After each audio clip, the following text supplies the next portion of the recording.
Senhoras e senhores, prezados irmãos e irmãs de Ideal Espírita, exoramos as bênçãos de Jesus, o amigo incondicional das nossas vidas. Corria o ano de 1933. Cicatrizavam-se ainda as feridas abertas pelo primeiro grande conflito bélico mundial, quando, na Inglaterra, na cidade de Londres, um grupo de teólogos de várias partes da Europa resolveram estabelecer um conclave, um congresso, que visava estudar a situação amargurosa do mundo pós-guerra, num conflito que ceifara mais de 20 milhões de pessoas. Estabelecidos pontos iniciais para o debate, 3 premissas foram colocadas sobre a mesa. A primeira premissa, ou a primeira proposta para análise, era uma proposta por demais ousada. Significava dizer ou debater o seguinte: 2 pontos. Jesus de Nazaré existiu mesmo? Ou não foi um produto da historiologia humana? Uma criação, uma lenda? A fim de causar, quem sabe, através daquilo que se inventara em relação à sua pessoa, algum temor na sociedade, mais ou menos revivendo os temores que antigamente existiam desde o Decálogo e, eminentemente, dentre aquele povo chamado escolhido, que expressava a figura de um Deus cruel e vingativo, um Deus dos exércitos, um Deus que causava temor. Se vencida essa proposta, essa premissa, haveria a segunda. Se Jesus de Nazaré existiu e não houvesse dúvidas disto, falhara então o cristianismo em produzir na terra uma sociedade justa e fraterna? Interrogação. Por certo, seria um debate de longo curso, mas uma vez vencida essa segunda proposta ou segunda premissa, surgiu a terceira e surgiria a terceira.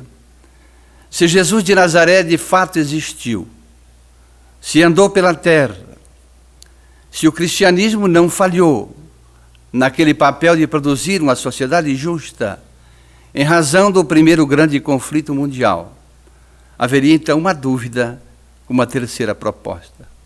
Será que o cristianismo terá condições de produzir na terra uma sociedade justa e fraterna no futuro? Interrogação. Os debates foram muito acalorados, mas à primeira mão levantou-se o teólogo inglês, o reverendo Herbert Grey, e indispôs-se terminantemente contra a primeira proposta ou primeira premissa. Dizia ele que não se podia questionar de forma alguma a presença de Jesus de Nazaré sobre a terra, até porque aquilo que se produziu depois da sua chegada, aquilo que aconteceu depois, aquilo que depois no futuro se consubstanciou, foi um fato marcante, principalmente para o Ocidente, porque até o próprio calendário passou a ser cultuado de maneira diferente, marcando ou demarcando o tempo antes de Cristo, portanto, antes da sua presença na terra, e depois de Cristo, depois da sua presença na terra. Mas essa proposta, que obteve do reverendo uma defesa muito forte, muito clara e insofismável, de fato foi derrubada já no início desse conclave. Porque aí é preciso que a gente faça, de certa forma, um périplo rápido pela presença deste ser iluminado, que, conforme a doutrina espírita, depois vem dizer para nós, na questão 621 do Livro dos Espíritos, quando o codificador do Espiritismo, Allan Kardec, o pseudônimo do professor francês Hippolyte Léon Denisard Rivail, indagou os espíritos, ou a equipe de espíritos superiores, que chamamos a equipe encarregada de trazer uma revelação para a Terra, cuja revelação o próprio codificador vai colocar na introdução do Livro dos Espíritos como sendo o Espiritismo, criando uma palavra nova para novas informações, para fatos novos. Por certo, ali na questão 621, ele vai indagar qual será, ou qual seria, o espírito mais lúcido e mais perfeito que houvera passado pela Terra e que poderia servir de guia e exemplo para a humanidade. E é a resposta mais curta de toda a obra, quando os reveladores respondem: Jesus. De fato, então, é preciso penetrarmos um pouco na história antes da presença de Jesus na Terra. O que se via antes da sua presença era, na realidade, um conjunto de informações religiosas de vários povos. Nós vamos ter, por exemplo, na Índia Antiga, um berço da civilização espiritualista na Terra, a certeza e a clareza de que a criatura humana vive várias vidas, na chamada expressão da roda da vida, que um grande enviado do Senhor da Vida, Krishna, já dizia para aquela comunidade e que foi retratado nas Upanishads, nos diálogos em que ele teve com o príncipe Arjuna. Surge então na Índia uma clareza de que a humanidade, o homem, a criatura, ele vive várias existências num processo ascensional, evolutivo. E, nessa direção, ele vai crescendo rumo às estrelas, rumo ao Criador.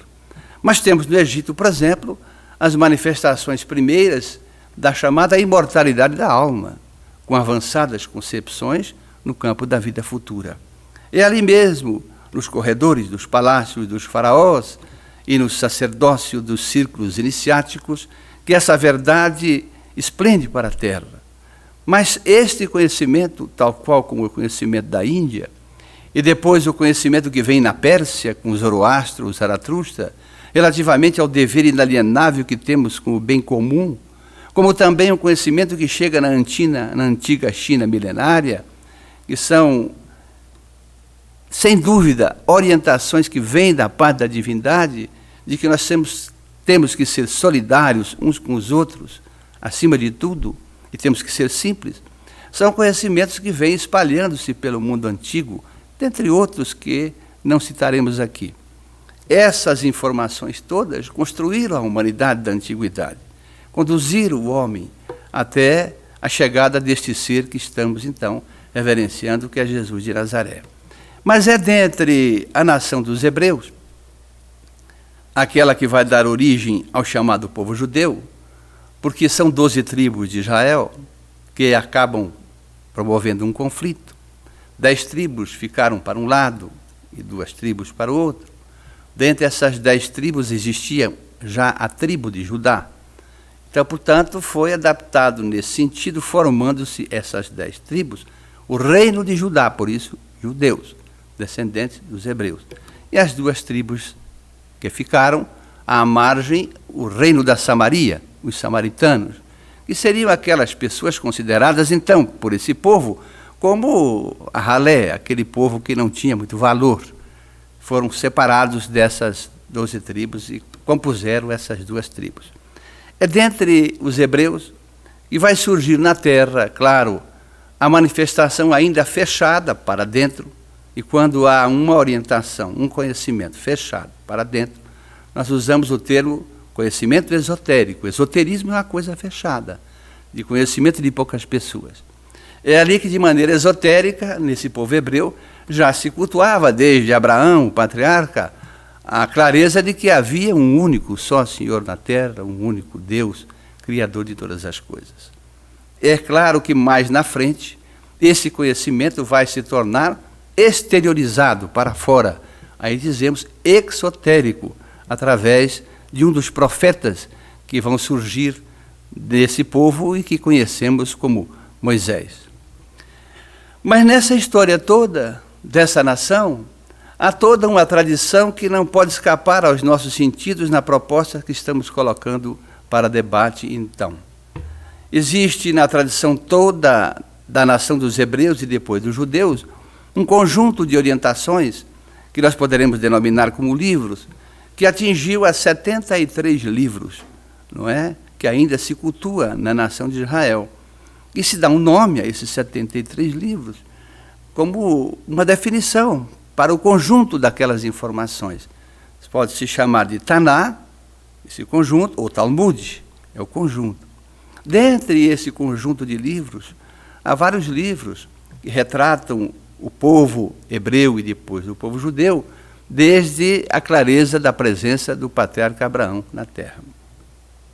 Esses livros, eles simplesmente trazem informações a partir do profeta Abraão, quando ele conversa com Deus, e lembramos que ele foi lá sacrificar o filho na pira, em homenagem a Deus, na fogueira. Então era uma tradição do povo. Aqueles mais anciões da tribo, aqueles que tinham mais conhecimento, que tinham mais condições espirituais, vamos dizer assim, eles conversavam com Deus. Daí surgiu aquilo que ritualmente hoje a gente ouve em várias crenças de tradição, inclusive cristã, que é a palavra de Deus. Evidentemente que até hoje ninguém viu Deus falando nada. Isso é uma imaginação, é uma suposição e é uma colocação da nação a fim de que a palavra que vem versada como sendo a palavra de Deus seja respeitada. Aí surgirão, então, aquilo que nós conhecemos como condição ou informação dogmática, um dogma. O que é um dogma? O dicionário nos auxilia, o Aurélio, nessas definições. Há várias lá, e nós ficaremos apenas com duas. Dogma é uma interpretação humana sobre as coisas divinas, colocadas na terra como verdades inconclusas. O que significa essa palavra, inconclusa? Significa que não cabe discussão, é assim e está acabado. É a palavra de Deus, afinal. Dogma também é um ponto de fé humano sobre a divindade, sobre as coisas divinas. Então essa é uma nação que se baseia nessa cultura dogmática, partindo desse primeiro pressuposto de que Deus falou com o homem, e a palavra de Deus que vai orientando a humanidade. Claro que não vai se colocar aqui nenhuma objeção nessa possibilidade de intercambiação entre o chamado mundo espiritual, chamamos hoje, e o mundo material. Isso é óbvio que existe em todo o universo. Nós já aprendemos isso depois lá na frente, com aquilo que a doutrina espírita vai nos esclarecendo. Mas, afinal, isso acontecia. Era dessa forma. Então, haviam várias informações colocadas para o povo e que tinham sentido até de perceber que esse Criador era um Criador severo, como dizemos há pouco. Que as suas leis eram leis duras. Que ele punia aquele que desobedecesse essas leis. Punição, inclusive, que era levada ao pé da letra pelo povo. Claro que estamos aqui dizendo que mais na frente, e Moisés chega à terra em torno de 1800 anos antes da presença de Jesus de Nazaré, estamos nos referindo também ao Decálogo, às primeiras manifestações da lei divina ou natural que chegou para a terra, ou chamado 10 Mandamentos. Ali é toda uma configuração mandamental, de leis mesmo. A primeira deles, amar a Deus sobre todas as coisas, não é? E não cultuar, segundo o mandamento, imagens de Deus na terra, etc. E são 10, que vão disciplinando uma metodologia de vivência da nação. Não matar, não roubar, não desejar a colheita do próximo, não desejar a mulher do próximo, etc. São 10 mandamentos muito claros. E esses mandamentos, na sua aplicação, restabelece um ensaio, vamos dizer assim, que já tinha existido no Egito Antigo, com o chamado Código de Hammurabi, o Hammurabi, e que nós conhecemos como a pena de talião. Significa o seguinte: quem com ferro fere, com ferro terá que ser ferido. Não é será, é terá, é impositivo. Assim a nação se guiou por esses mandamentos. E, de fato, vão constituindo todo esse apanágio de informações, aquilo que lá na frente as pessoas vão denominar como lei antiga. A lei antiga é esse conjunto de obras que vão surgindo, até porque em torno de 2500 a.C., surgiu no seio do povo dessa nação aquilo que nós podemos nos referir como uma estranha geração de líderes, que foram denominados como profetas, e que também formavam livros. Vamos ver, por exemplo, no Taná, no Talmud, a presença do livro de Esther, o livro de Malaquias, o livro de Zacarias, o livro de Jonas, o livro de Ezequias, o livro de Ezequiel. Cada profeta deixava muito claro, através das suas informações, essa intercambiação entre a criatura humana e a divindade, o que se devia respeitar em torno da chamada lei antiga. A realidade é que essa nação trouxe para a terra esse fundamento necessário de sermos obedientes ao Criador, de obedecer às normas que emanam da criação. O que não significa dizer que em outras nações não havia orientações desse tipo. Mas o que nós queremos deixar claro é que antes da presença de Jesus de Nazaré na terra, nunca existiu aquilo que a humanidade hoje chama de Bíblia Sagrada. Não, isso não existiu. O que existia era o livro das tradições religiosas. No Egito, o conjunto de livros também de orientações que cultuavam a Osíris, a Ra, a outros deuses. Eram livros que tratavam do politeísmo. Na Pérsia, o livro de Zoroastro, que tratava, eram mandamentais, não eram mandamentos de orientação para o povo sobre a divindade e a vivência e os costumes também do povo. Na China, o livro dos Avoengos. Na Índia, um conjunto de 76 livros, as Upanishads. O primeiro deles é o Vedanta, que retrata há 12.000 anos antes de Cristo a tradição do povo Veda, as suas orientações, o seu relacionamento com a divindade, os deuses que vão surgindo, de modo que hoje na Índia há uma proliferação de deuses, são 7.000 deuses. Há Deus para tudo quanto é coisa que você queira imaginar, do ponto de vista dessa subserviência que a humanidade tem que ter em relação a alguma coisa que ela não conhece e não entende. Então, são livros que existiam nas tradições. E na tradição dos hebreus e dos judeus, não havia Bíblia. O que havia eram esses livros, partindo dos livros dos profetas, das orientações de Abraão. E dentre esse conjunto, existia um conjunto de livros, em número de 5, que teve uma denominação, chamado Torá. A Torá é um conjunto de 5 livros que faz parte da Taná ou do Talmud, que são os livros de Moisés, conhecido pela humanidade como o Pentateuco mosaico. Aí temos, então, a Gênese, segundo Moisés, a criação. Depois nós temos o Levítico, que é um livro de leis, o próprio nome diz, leis do povo, Levítico. O terceiro é o livro chamado Deuteronômio, que retrata muitas leis e retrata também como normas do povo, os usos e costumes do povo, mandamentos que o povo tinha que seguir. O quarto livro, Números, que trata das datas das festividades que se deviam cultuar do povo, e o quinto livro, que trata do Êxodo, é o nome do livro, o Êxodo, notadamente, do povo do Egito. Depois vai vir uma outra escravidão na Babilônia. Mas esse é o conjunto da chamada lei antiga. E é nesse quadro, é nesta situação, em que chega para a terra aquele espírito que vai causar nela a profunda divisão para que a humanidade possa evoluir, crescer um pouco mais. Vamos dizer assim, que nesse período em que estamos retratando, a humanidade estivesse na sua infância espiritual. Chega o momento agora em que ela há de passar para a chamada adolescência espiritual, para entendimento. Há um momento em que essa humanidade, pelas suas experienciações, já pode receber algumas informações diferentes. Mas é preciso que, para que isso aconteça, haja um planejamento, porque a divindade planeja tudo, sem dúvida nenhuma.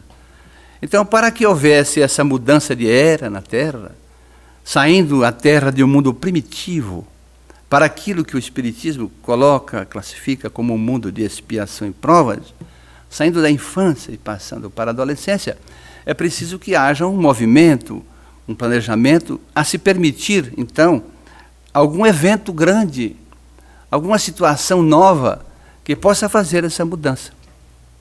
E é aí que vamos ver que haverá a chegada para a Terra daquele espírito que chamou-se Yeshua ben Josefo, Jesus, filho de José, conhecido também por ter vivido nessa região como Jesus de Nazaré. Jesus chega então nesse quadro em que a lei antiga é muito forte.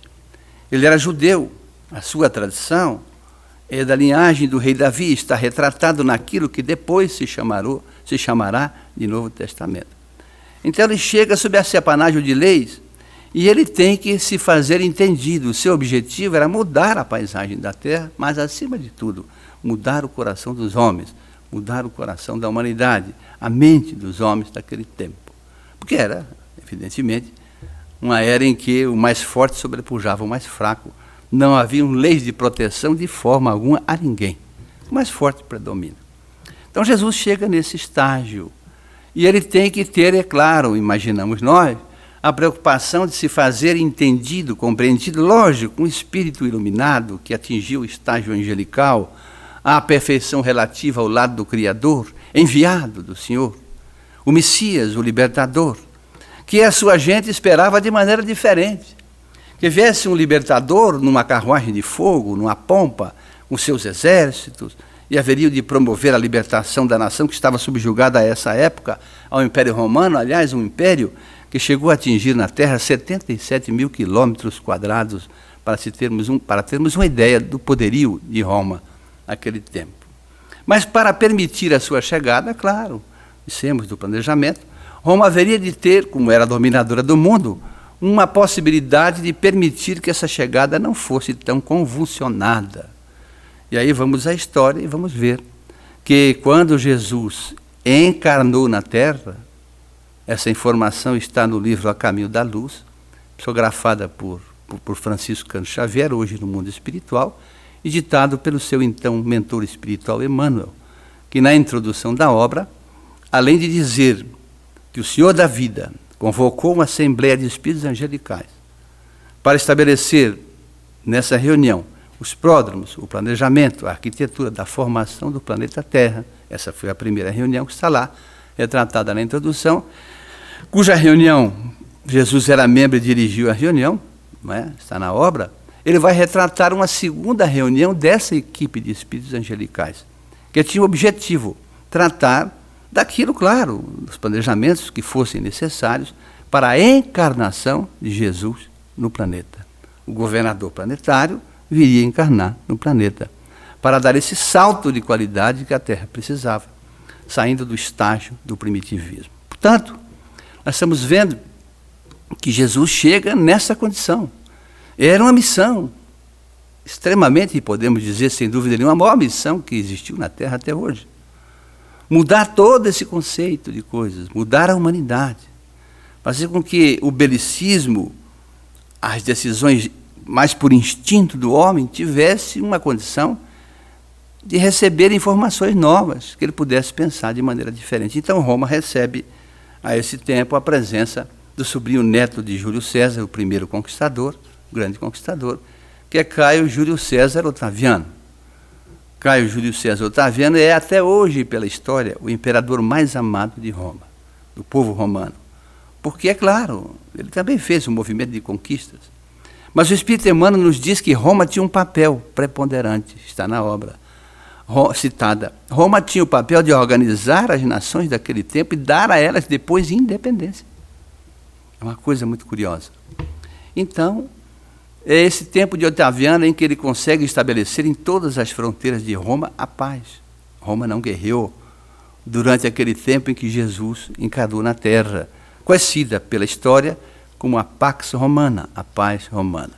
E ele chegou, sem a pompa dos poderosos, sem nenhum alarde, simples, não estrebaria, conhecemos a história, e veio revolucionar a história da humanidade. E aí damos um salto. Como é que ele conseguiria fazer isso? Por volta dos 30 anos é que ele começa o seu trabalho missionário assim chamado. A primeira exposição pública dele, ele já houvera escolhido o colégio apostólico, foi na cidade de Cafarnaum. E ali dizem os seus biógrafos e alguns historiadores, e dentre eles o espírito, através de Chico Xavier, o espírito Neio Lúcio, disse que talvez o primeiro ensino público de Jesus tenha ficado adstrito ao campo da obediência às leis. Isso é muito importante. Porque ele vai dizer, não penseis que eu vim destruir a lei. Eu vim para dar fiel cumprimento. E haveremos de indagar a que lei ele se referia. Qual é a lei? Claro que era aquela lei da sua gente. E a lei dos outros povos, que já existiu na Terra. Fizemos essa introdução há pouco. todas essas orientações que existiam. Ele tinha que dar cumprimento àquilo que fosse o objetivo de engrandecer, de crescer a criatura humana. As orientações da divindade que vinham para auxiliar a evolução da humanidade. Então ele tinha que dar seguimento, não podia contrariar isso, não deveria contrariar. Claro, da sua lavra, da sua grandeza, sabia muito bem disso. E ele deixou isso muito claro em toda a sua trajetória. Imaginemos nós, se ele tinha essa consciência e tinha, se ele procurou fazer isso e fez, assim mesmo aturaram ele apenas 3 anos. Como era difícil aquele tempo e aquela situação. Mas ele tinha a preocupação de se fazer entendido, imaginamos nós. E vamos dar aqui só um pequeno exemplo, uma metáfora, para que a gente entenda. Nós citamos aqui que o segundo livro de Moisés é o Levítico. O terceiro é o Deuteronômio. O Levítico é um livro de leis. O livro Deuteronômio também tem normas, usos e costumes do povo colocados como lei, que devem ser seguidos. Então, a exemplo disso, lavar as mãos para cear naquele tempo não é o que hoje nós podemos classificar, não deixava de ser também, mas não é proeminentemente aquilo que nós hoje classificamos como um ato de higiene, ainda mais nesses tempos aqui que falaremos no final. Evidentemente que era uma norma de conduta da nação, tida como uma lei, estava em Deuteronômio. Então esse exemplo que queremos falar é quando ele está em Jerusalém, certo dia, na casa de Simão, não confundir com Simão Bar-Jonas, aquilo depois chamado de Pedro para frente, mas um mercador que existia em Jerusalém que hospedava ele, de vez em quando. Poucas casas ele ficou. Ficou na casa de Lázaro, Marta e Maria, na casa de Simão Pedro. Em Jerusalém, uma hora ou outra, se hospedou na casa desse mercador. Então ele está, a certa ocasião, ali e é convidado, todo mundo que está ali, para cear. Ele vai direto para a mesa. Aí começou aquele burburinho, não é? Aquilo que nós podemos imaginar e chamar assim, aquela fofocazinha, né? Que às vezes ainda temos esse defeito ainda até hoje. E ele era o médium de Deus, sem dúvida. Tinha audiência, a distância, clarividência, evidência, tinha tudo. Então ele ouviu os comentários.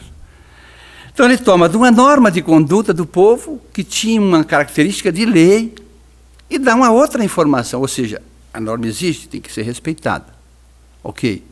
Mas eu posso dar a ela uma interpretação, quem sabe, que as criaturas não tenham aprendido. Então ele diz o seguinte: não é o que entra na boca do homem que macula o homem, é o que sai da sua boca. Não disse nada contra a lei antiga ou a norma antiga. Ao contrário, deu a ela um aperfeiçoamento, era isso que ele fazia em muitas ocasiões. Mas nós sabemos que a sua trajetória foi curta e que depois da sua desencarnação, poucos foram aqueles que seguiram Jesus. O colégio apostólico, a sua mãe, alguns parentes, algumas pessoas do povo, algumas pessoas do patriciado romano, homens e mulheres, foram aqueles que seguiram fielmente Jesus e deram um testemunho muito grande naquilo que nós podemos chamar de cristianismo primitivo. E aí entramos propriamente no objetivo e na proposta da nossa exposição. O cristianismo. Esse cristianismo primitivo, que hoje podemos dizer em alto e bom tom, está esquecido, depositado, quem sabe, nas prateleiras da memória, ou quando não nas prateleiras mesmo dos livros que podem retratar a grandeza desse cristianismo puro e simples da Galileia.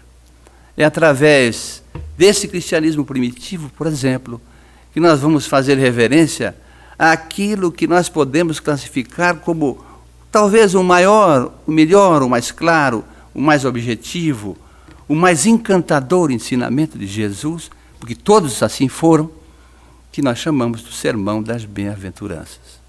Ali no Sermão das Bem-aventuranças, Jesus deixa para a humanidade um alento, mas acima de tudo a necessidade de que a humanidade passe a ter padrões novos, passe a ter consciência nova, passe a ter, acima de tudo, esperança de tempos melhores.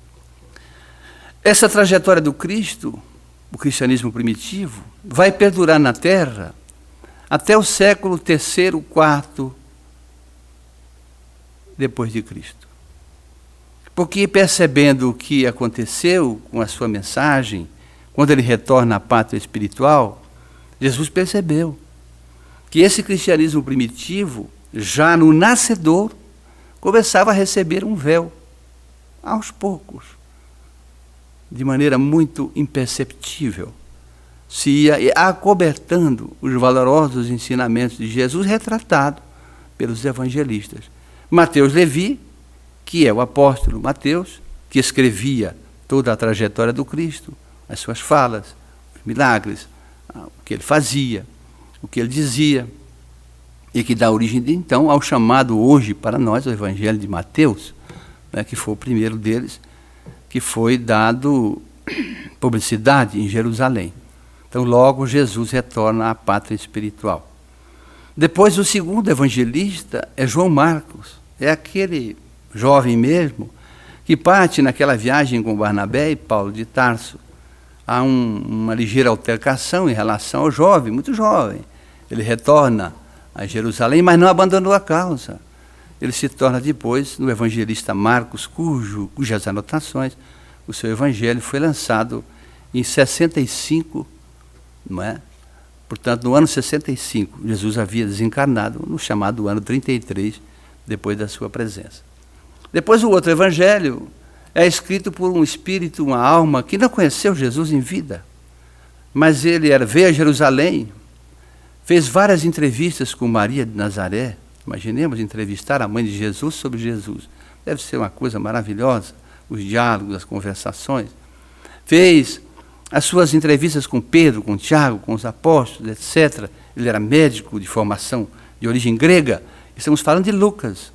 Lucas, então, lança em Éfeso, na cidade de Éfeso, em 68, o Evangelho, conhecido hoje, segundo Lucas, o Evangelho romântico, belíssimo, lindo, maravilhoso. E depois virá no ano de 95, portanto, é que João, o evangelista, vai lançar as suas anotações, o Evangelho segundo João, e para e passe em seguida lança também as advertências que ele tinha recebido da parte de Jesus, intuitivamente, pela mediunidade, hoje sabemos, na ilha de Patmos, enquanto estava exilado pelo Império Romano, e que nós conhecemos como sendo o Apocalipse. Esse conjunto de livros. Também Lucas escreve o Atos dos Apóstolos, o conjunto das cartas de Paulo de Tarso, que foi chamado para que o cristianismo não perecesse na sua tarefa. As cartas de outros antigos trabalhadores do chamado cristianismo primitivo, Inácio de Antioquia, Policarpo, da cidade de Esmirna, hoje na Turquia, são ensinamentos valorosos que retratam a esse cristianismo primitivo uma autodeterminação que ainda hoje é desconhecida da humanidade na sua totalidade, infelizmente, esse cristianismo primitivo.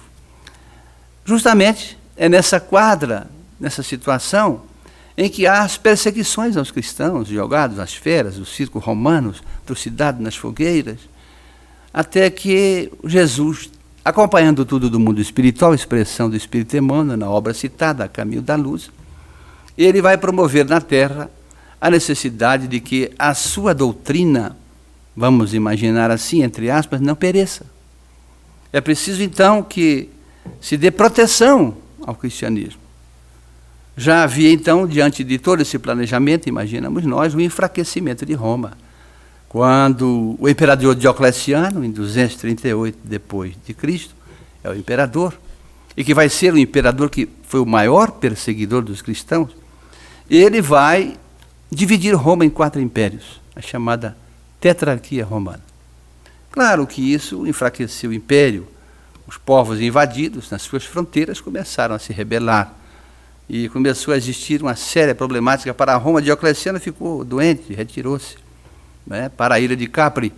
E, dentre essa tetrarquia romana que ele fez, ficou então estabelecido o Império Romano do Oriente, cuja capital era Bizâncio, conhecido como Império Bizantino. O Império Romano em que hoje está a cidade da Croácia, né, lá na Croácia, aliás, era o Império Romano naquela parte setentrional.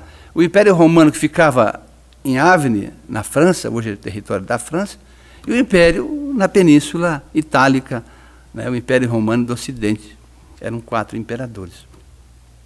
Também, por inspiração, nos dirá o Espírito Emmanuel. O imperador romano do Oriente, Constâncio Cloro, tem a intuição, dali um tempo, de reunificar o Império novamente. Começou essa campanha e ficou doente, abdicou do trono, assumiu Constantino, o seu filho. Constantino vai reunificar o Império. Bateu os demais imperadores, veio a Roma, bateu o imperador Maxêncio, penetrou a cidade vitorioso, mas aí aconteceu um fato importantíssimo na história da religião, da teologia e do cristianismo. Ele, na cidade de Milão, vai baixar uma circular, um édito, uma bula, vamos dizer assim, onde ele permitia aos cristãos, portanto, os seguidores de Jesus de Nazaré, que eles professassem a sua crença livremente. Até ali não era possível. Eles eram perseguidos. Então, agora, os cristãos podiam fazer as suas reuniões, ter os seus núcleos cristãos, chamadas igrejas fundadas por Paulo e outros, podiam se reunir, sem problemas, sem perseguições do Estado.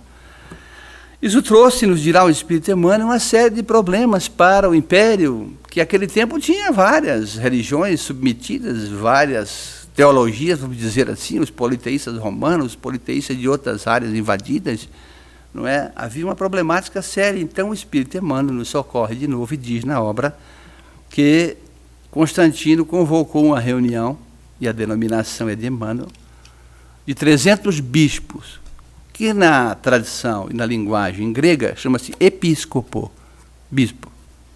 Esses bispos, então, foram reunidos na cidade de Niceia. E ali estabeleceu-se 2 decisões extremamente interessantes na história do cristianismo. A primeira delas é que criaram ali, foi criado, a pedra fundamental e foi criado, a religião católica e apostólica de Roma, romana. E, na criação dessa religião, era preciso que houvesse uma sustentação teológica, óbvio. Não é apenas criar uma religião, tem que se basear em alguma codificação, em alguma sustentação de teologia, de religiões, de informações, do ponto de vista da relação do homem com o Criador. Então, o que é que se fez ali? Habilmente se coletou uma boa parte daquilo que citamos há pouco, a lei antiga de Israel. Muitos livros, alguns livros foram trazidos para colocar como uma primeira parte, não é? Se nós formos ao chamado Novo Testamento, nós vamos ver lá vários livros, não dá para citar todos. Livro de Esther, livro de Zacarias, livro de Jeremias, livro de Isaías, livro de Enoque, vários livros foram colocados ali como uma primeira parte da tradição dos hebreus e dos judeus, porque Jesus era judeu, não é? E colocado ali também os livros que retratam a criação segundo Moisés, e foi dada uma denominação. Olha, isso se trata de uma tradição muito antiga, portanto é um Antigo Testamento. E os ensinamentos de Jesus, que já tinha algumas pequenas alterações, mas que era preservado quase no seu todo, foi colocado como uma segunda parte, como um testamento novo, fazendo referência ao que Jesus dizia, a Boa Nova. Portanto, surgiu aquilo que hoje a humanidade conhece como Bíblia Sagrada. No século IV, depois de Cristo, é que surge esse livro. Mas surgiu nesse conclave, nessa reunião, nesse concílio. Concílio é uma palavra conciliação, várias pessoas sentam para discutir e chegar num consenso. Surgiu aquilo que é classificado como o primeiro dogma cristão. Lá atrás falamos, dogma, interpretação humana sobre as coisas divinas, colocado como verdade inconcusa, não cabe discussão. E o primeiro dogma cristão é que Jesus é Deus. Jesus é o menino Deus encarnado na Terra. Ponto. Não cabe discussão. O representante dos cristãos primitivos que estava nessa reunião, chamado Ário, que era da região de Alexandria, e os seus pares, não concordaram com isso. Retiraram-se do concílio. 2 meses depois foram assassinados. Na realidade, surge a partir daí um cristianismo diferente. Não estamos fazendo crítica ao cristianismo, em absoluto. Nós estamos fazendo registros históricos. Surge um cristianismo que passou a se misturar logo mais com as coisas do Estado. Até porque foi fundado pelo Estado romano. E era a religião de Roma. Era um cristianismo que tinha, evidentemente, o objetivo de causar novamente o temor. Esse cristianismo surgido depois revive o Deus cruel, parte adaptada ali da lei antiga, e revive então como se as máximas de Jesus fossem máximas determinantes no sentido de que estavam ligadas aos dogmas antigos. Ou seja, se você não é uma pessoa boa, não cumpre o que você tem que fazer, você vai, quando morrer, e todos vamos morrer, para o inferno. Se você é uma pessoa boa, cumpre tudo aquilo que a lei manda, todas essas leis, aí você vai para o paraíso.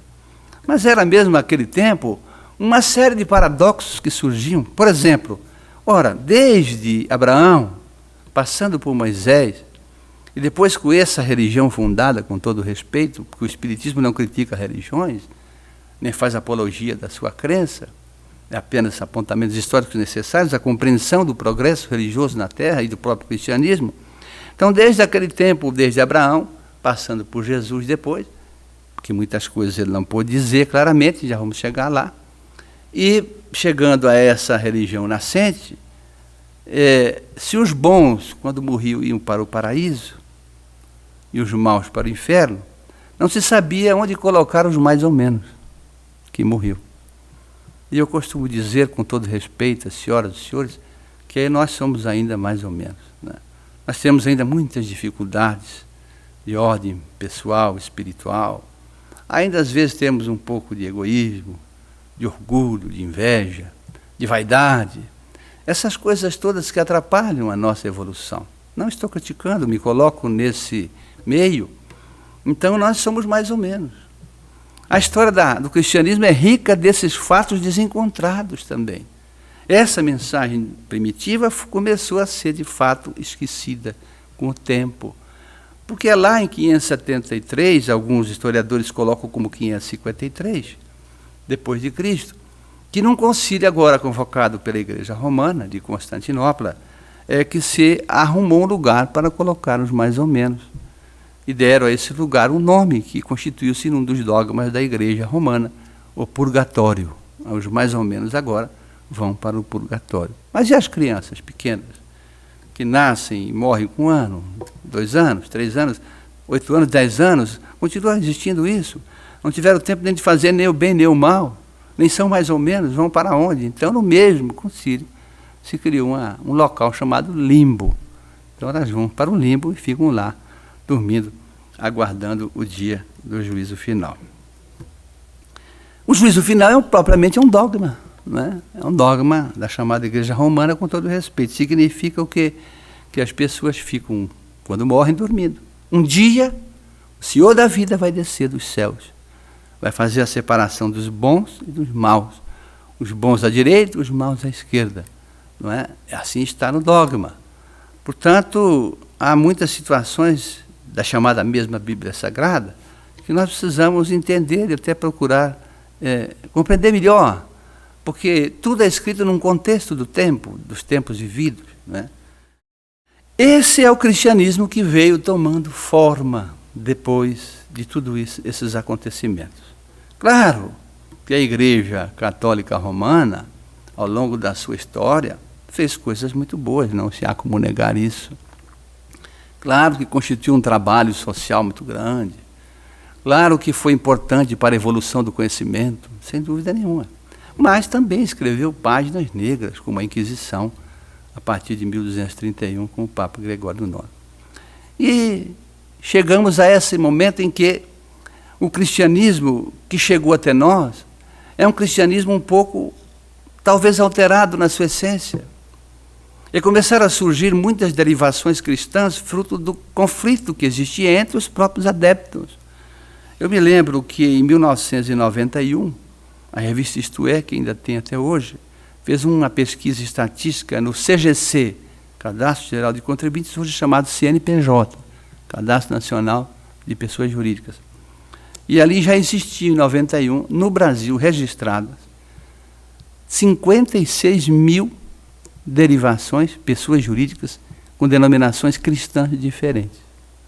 As pessoas não se entendem, às vezes fundam lá Igreja dos Últimos Dias, Igreja dos Primeiros Dias, com todo respeito, Igreja do Jesus Renovado, Igreja de todo tipo. Cada um faz aquilo que acha que deve fazer. Mas isso vai fracionando o conhecimento cristão e vai colocando nesse conhecimento os interesses pessoais. Isso é natural da criatura humana ainda imperfeita na Terra. Então o cristianismo começou a entrar numa verdadeira crise. E surgirão essas chamadas religiões que prometem muitas coisas, não é? Começou a surgir os fiéis que passaram a frequentar a religião para encontrar a riqueza na terra, não é? As posses materiais na terra, ou a recompensa já na terra, religiões de todo tipo.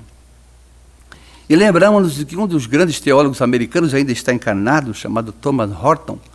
Ele, então, escreveu sobre essa questão das igrejas renovadas, assim chamadas, que prometem muitas coisas, distante daquilo que o próprio Jesus tinha ensinado, ele que inclusive é de tradição batista evangélica. Mas foi lá naquele concílio, naquela conclave, naquele congresso de 1933, que resultou a publicação de um livro, que se chama O Cristianismo e a Crise. Trazendo a história até aqui, nós vamos vendo que o cristianismo não falhou na segunda premissa. Jesus já não se discute mais a sua existência, que é muito claro. Então, na segunda premissa, não houve falha do cristianismo. Houve falha humana dos homens que tinham o papel de conduzir a tocha cristã, os ensinos verdadeiros, para a frente, para a humanidade. Esse é um quadro de coisas inegável, e poderíamos nos alongar bastante nisso.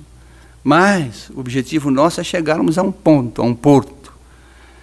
Vencida a premissa de que o cristianismo não falhou, porque ele não falhou, os homens falharam, é diferente. Chegamos então à terceira premissa e última.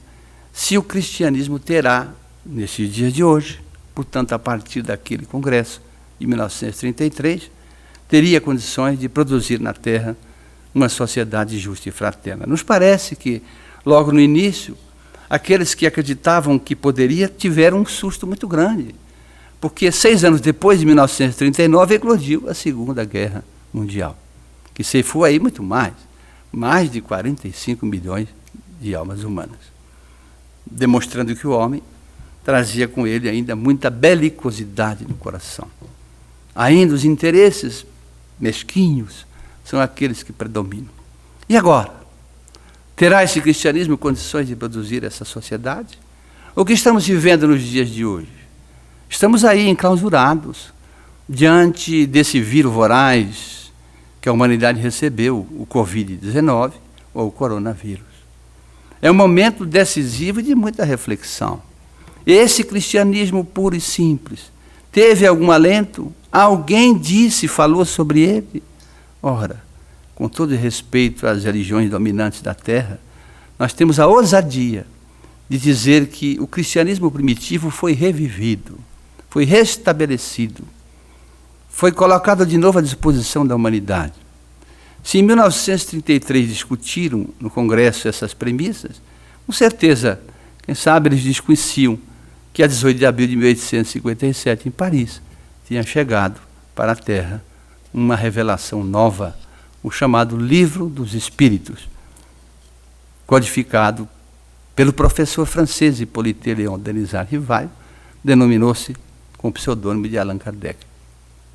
Um livro que veio revolucionar a humanidade, escrito em 4 partes, portanto 4 livros dentro dele. Trata primeiro de Deus, da criação, na primeira parte, depois dos elementos gerais do universo, né? Ainda dentro da primeira parte.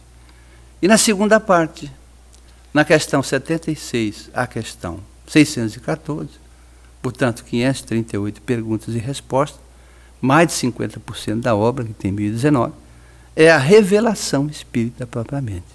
O que é uma revelação?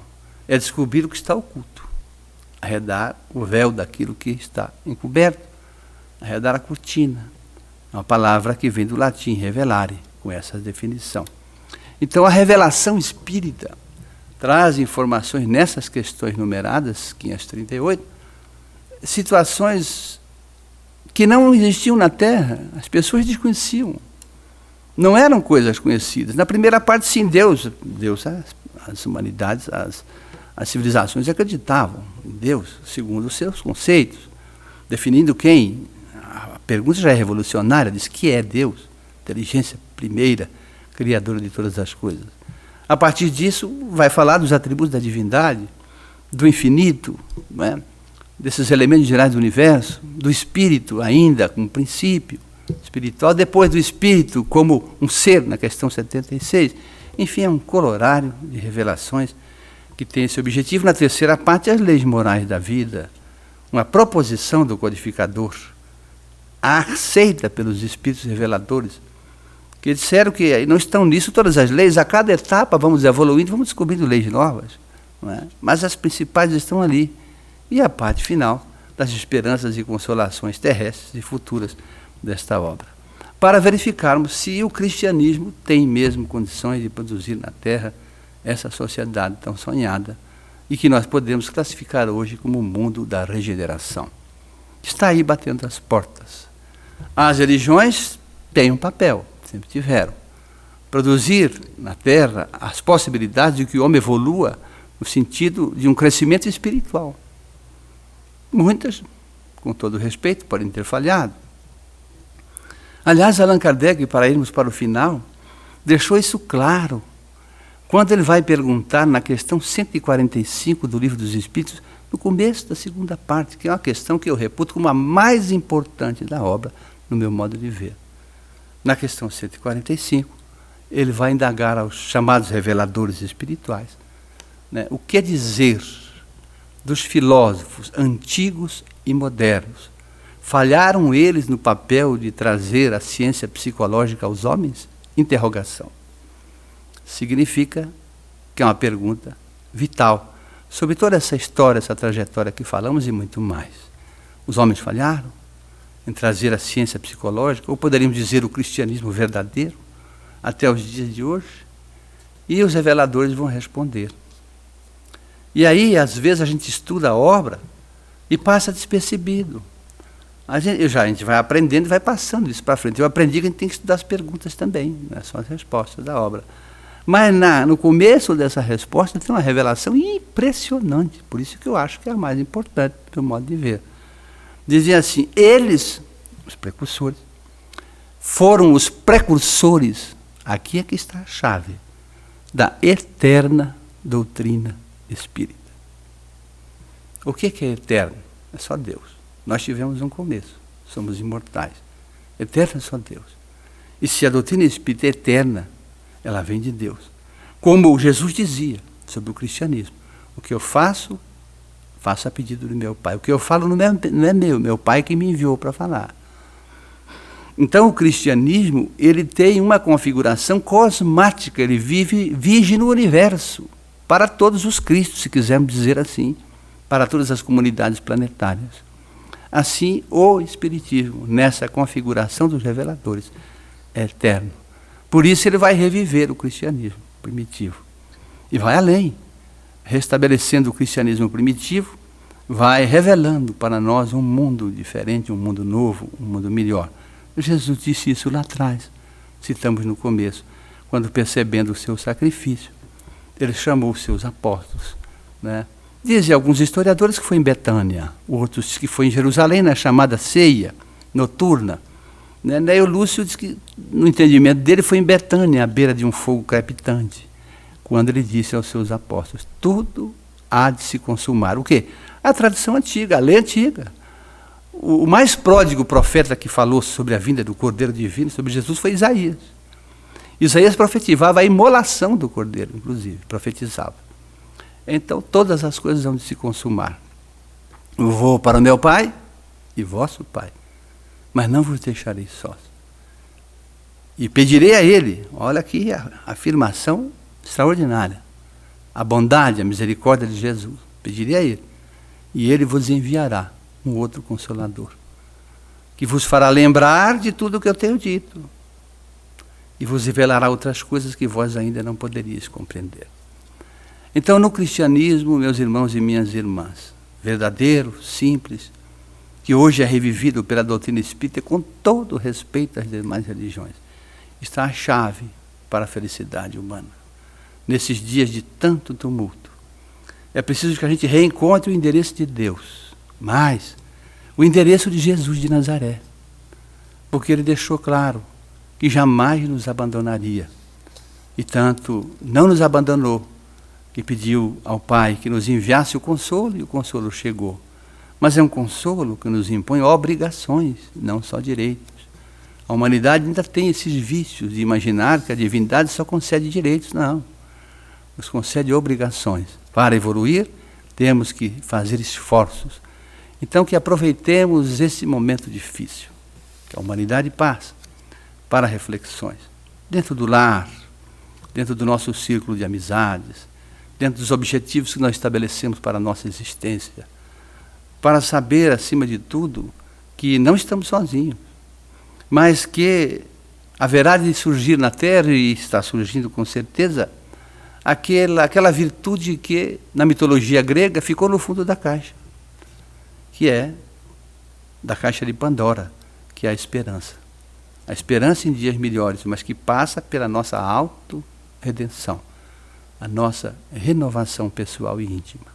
Por isso, lembramos, para encerrar, da poetisa potiguara Alta de Souza, Arrimo de Família, que através da mediunidade de Chico Xavier vai nos dizer, certa ocasião: prossegue semeador, semeando monte acima, a plantação da fé na gleba da esperança.